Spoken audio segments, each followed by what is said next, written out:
Assalamualaikum warahmatullahi wabarakatuh. Perkenalkan, saya Dian Handayani dan rekan saya. Dinda Salma Muharanti. Kami dari kelompok 3.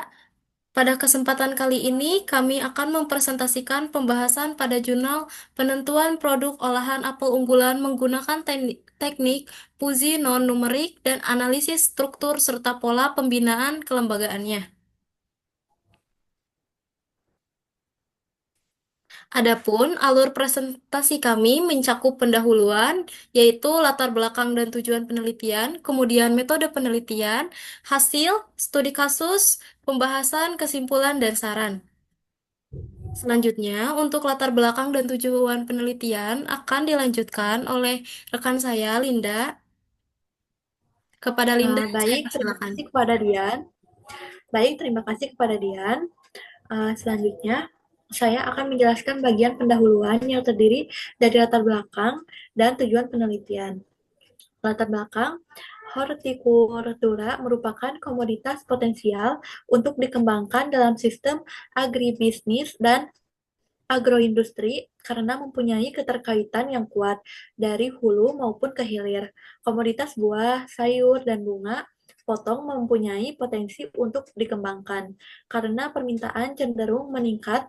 Ekspor berbagai jenis buah segar dan produk olahan Indonesia sejak tahun 1986 sampai 1996 terus meningkat. Sebagai ilustrasi, ekspor buah-buahan tropis Indonesia didominasi oleh buah manggis, mangga, duku, rambutan, durian, pepaya, dan alpukat dengan total ekspor sejumlah 1.081.397 ton, ekspor pisang segar 43,4% dan nanas kalengan 48,3% menurut Wijanarko tahun 1999. Kemudian, tujuan penelitian. Berdasarkan latar belakang tersebut, penelitian ini bertujuan untuk menentukan produk agroindustri berbasis apel unggulan di Malang, Jawa Timur dengan menggunakan pendekatan Fuji non-numerik dan memberikan rekomendasi kelembagaan yang mendukung pengembangan agroindustri olahan apel unggulan dengan menganalisis struktur dan pola pembinaannya. Saya serahkan kembali kepada Dian. Baik, selanjutnya ada metode penelitian. Dalam jurnal yang kami analisis, ada tiga metode penelitian. Yang pertama itu teknik fusi non-numerik. Digunakan untuk menentukan produk olahan apel unggulan berdasarkan kriteria penilaian subjektif dari konsumen atau panelis. Penilaian ini dilakukan menggunakan bahasa alami, linguistik seperti baik, sedang, kurang, yang kemudian dikonversi ke bentuk Fuzzy. Metode ini digunakan karena lebih sesuai untuk menangkap persepsi manusia yang bersifat tidak pasti dan tidak eksak. Kemudian yang kedua, Interpretive Structural Modeling atau ISM digunakan untuk menganalisis struktur kelembagaan yang terlibat dalam pengembangan produk olahan apel. Metode ini membantu memahami hubungan antar unsur kelembagaan seperti petani, koperasi, pemerintahan daerah, lembaga riset, dan pelaku usaha. Dengan ISM dibangun hierarki dan hubungan antar elemen untuk melihat mana yang paling berpengaruh dan perlu diperkuat dalam sistem kelembagaan. Yang terakhir atau metode yang ketiga, analisis analisis analytical hierarchy process atau AHP digunakan untuk menentukan pola pembinaan kelembagaan terbaik yang mendukung pengembangan produk olahan apel.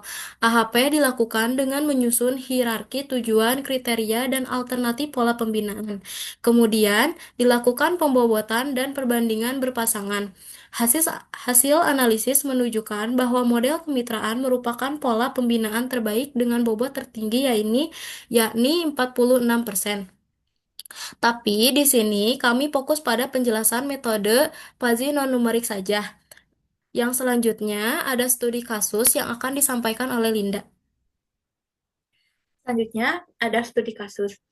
Studi kasus dalam jurnal yang berjudul Penentuan Produk Olahan Apel Unggulan Menggunakan Teknik Fuzzy Non-Numerik dan Analisis Struktur serta Pola Pembinaan Kelembagaannya. Contoh dari studi kasusnya adalah Kabupaten Malang dikenal sebagai salah satu sentra produksi apel di Indonesia. Namun, hasil panen apel yang melimpah belum sepenuhnya dimanfaatkan secara optimal dalam bentuk produk olahan bernilai tambah. Untuk menentukan produk olahan apel unggulan di Malang melibatkan pakar dan pendekatan non-numerik sebagai berikut. Ada 6 alternatif diantaranya. Yang pertama ada sari buah apel, yang kedua dodol apel, yang ketiga keripik apel, yang keempat selai apel, yang kelima jam apel, yang keenam manisan apel. Selanjutnya, untuk pertimbangan ada 6 kriteria. Kriteria satu, tingkat kemudahan dalam memenuhi persyaratan kualitas, kuantitas, dan kontinuitas bahan baku. Kriteria 2, ketersediaan sumber daya manusia yang dibutuhkan. Kriteria 3, ketersediaan teknologi pengelolaan yang akan digunakan. Kriteria 4, daya serap pasar terhadap produk yang dihasilkan. Kriteria 5, terpenuhinya kebutuhan modal usaha. Kriteria 6, kemudahan pemenuhan kebutuhan profesionalitas pihak manajemen. Next.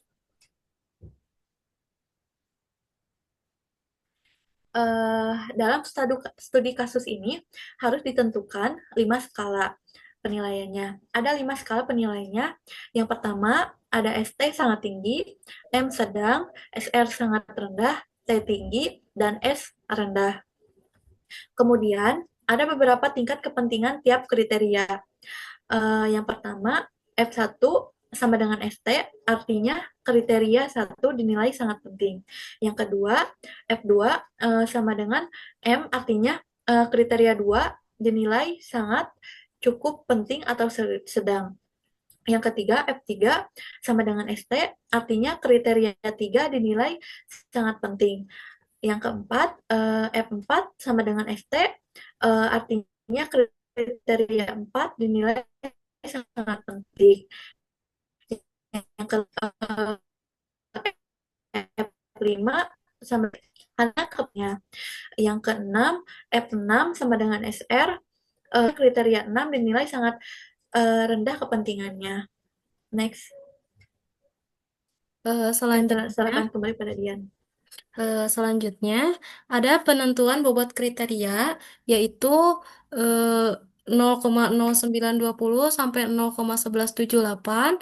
Kategorinya sangat rendah, kemudian 0,1178 sampai dengan 0,1436, kategorinya rendah, kemudian 0,1436 sampai 0,1694 sedang, selanjutnya 0,1694 sampai 0,1952 tinggi, dan yang terakhir 0,1952 sampai 0,2210 sangat tinggi, di mana bobot di mana kemudian ini mendapatkan hasil bobot faktor berdasarkan AHP. Yang pertama, untuk kriteria pertama itu bobot yang dihasilkan 0,22 yang berarti sangat tinggi. Kemudian kriteria 2 0,16 sangat tinggi, kemudian kriteria 3 0,21 sedang, kemudian F4-nya atau kriteria 4 0,21 juga sangat tinggi, kemudian kriteria 5 0,09 sangat rendah, dan yang terakhir kriteria 6 0,10 sangat rendah. Bobot ini dihasilkan berdasarkan perhitungan AHP. Selanjutnya akan dilanjutkan kembali oleh Linda. Selanjutnya, ada hasil penilaian pakar untuk menentukan produk agroindustri berbasis apel unggulan di Malang, Jawa Timur. Dari pakar pertama, alternatif 1, kriteria 1 itu tinggi, kriteria 2 itu tinggi, kriteria 3 tinggi, kriteria 4 sedang, kriteria 5 rendah, kriteria 6 sedang. Lalu alternatif 2, kriteria 1 tinggi, kriteria 2 rendah, kriteria 3 tinggi, kriteria 4 sedang, kriteria 5 rendah, kriteria 6 rendah. Alternatif 3, kriteria 1 rendah, kriteria 2 tinggi, kriteria 3 sedang, kriteria 4 rendah, kriteria 5 rendah, kriteria 6 sedang. Alternatif 4, kriteria tinggi. Yang pertama, kriteria 2-nya tinggi, kriteria 3 tinggi, kriteria 4 sedang, kriteria 5 tinggi, kriteria 6 rendah. Alternatif 5, kriteria satunya tinggi, kriteria 2 tinggi, kriteria 3 tinggi, kriteria 4 sedang, kriteria 5 sedang, kriteria 6 tinggi. Yang terakhir, alternatif 6, kriteria satunya tinggi, kriteria duanya tinggi, kriterianya 3 tinggi, kriteria 4 sedang, kriteria 5 tinggi, kriteria 6 tinggi, dan seterusnya. Next. Selanjutnya, menghitung skor tiap alternatif untuk tiap pengambilan keputusan dengan membandingkan negasinya dengan nilai pakar. Sama dengan min negasi T dibanding nilai kriteria 1 ST dan seterusnya.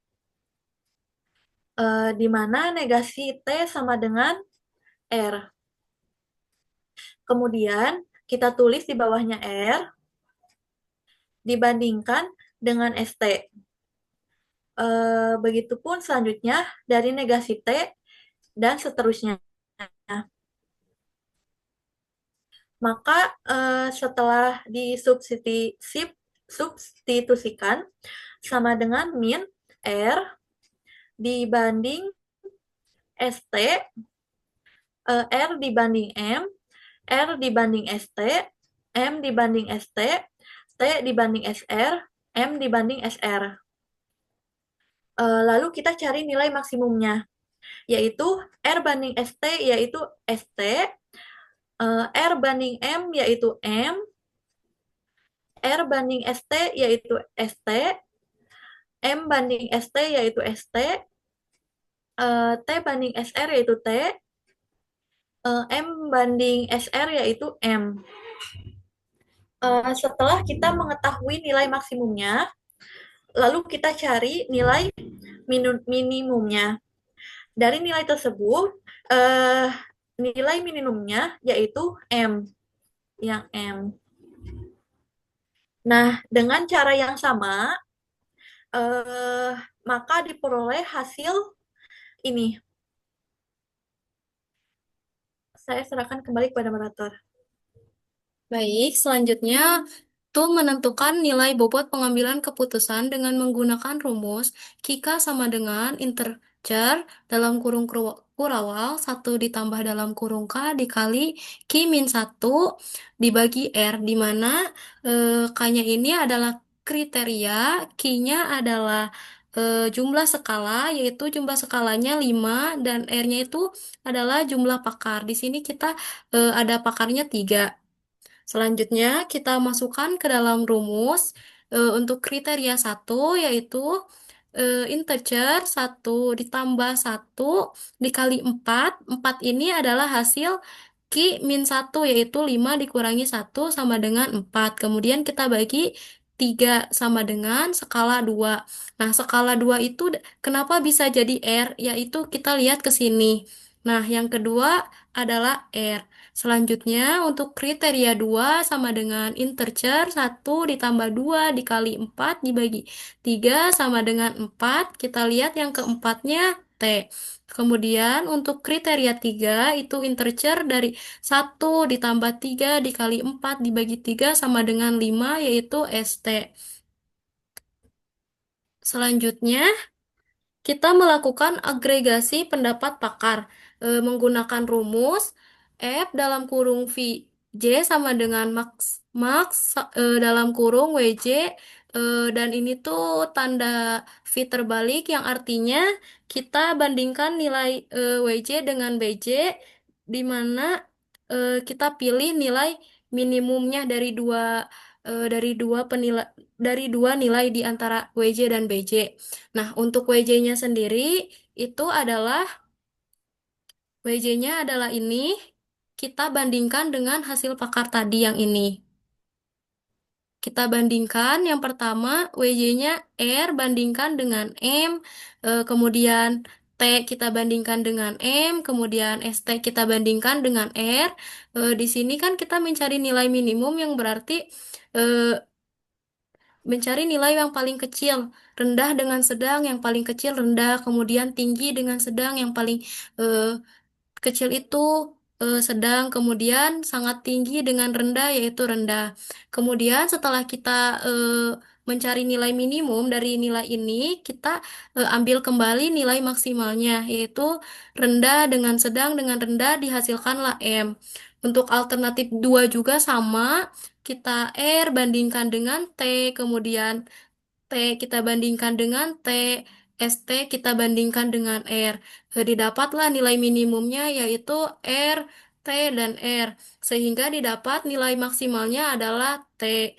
Alternatif 3 juga sama, sehingga dihasilkanlah nilai agresi untuk alternatif 1M, alternatif 2T, alternatif 3M.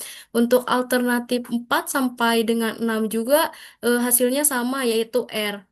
Seperti ini sama. Jadi, dari hasil agresi ahli yang dilakukan, dodol apel memperoleh kategori tinggi, sari buah apel dan keripik apel terkategori menengah, sedangkan produk olahan apel lainnya seperti selai apel, jam apel, dan manisan apel terkategori rendah. Hal ini menunjukkan bahwa dodol apel berpotensi dikembangkan sebagai produk olahan apel unggulan, sedangkan sari buah dan keripik apel dengan kategori menengah dapat juga dikembangkan sebagai upaya diversifikasi produk dan untuk meraih segmen pasar baru, walaupun secara prospektif pada saat ini di bawah dodol apel. Selanjutnya akan saya serahkan kepada Linda. Selanjutnya, ada kesimpulan dan saran. Kesimpulannya adalah pemilihan produk olahan apel unggulan di Malang, Jawa Timur dengan pendekatan Faji non-numerik menghasilkan dodol apel sebagai produk unggulan dengan kategori tinggi, sari buah dengan keripik apel terkategori sedang, sedangkan produk lainnya terkategori rendah. Kemudian ada beberapa saran yaitu parameterisasi dalam penentuan produk olahan apel unggulan maupun dalam penentuan elemen kelembagaan perlu dirinci lebih lanjut untuk menghasilkan keputusan dan model yang lebih baik. Yang terakhir, perlu dilakukan penelitian lebih lanjut dengan menggunakan metode lain seperti teknik Faji, Delphi pada penentuan produk unggulan. Karena konsensus antar pakar tidak terlihat dalam aplikasi metode AHP. Saya serahkan kembali kepada Dian. Sekian yang dapat kami sampaikan, kurang dan lebihnya kami mohon maaf. Wabillahi taufiq wal hidayah. Wassalamualaikum Assalamualaikum warahmatullahi warahmatullahi wabarakatuh. wabarakatuh.